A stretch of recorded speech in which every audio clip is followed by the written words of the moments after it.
તુલસીનો એક ક્યારો મારા આંગણિયામાં શોભે રે, જોઈ મારી લાડકડીને દિવસ મારો ઉગે રે, આંગળી પકડીને મારા પગલું ભરે રે, ઘડપણનો સહારો દીકરી શું કીધું?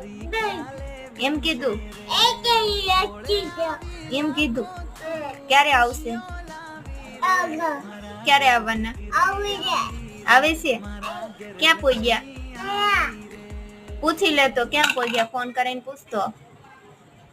તમે ક્યાં પહોંચ્યા? દાદા તમે ક્યાં પહોંચ્યા પૂછ. કેમ નો જવાબ દીધો? વહી ગયા. હું કેતા હતા?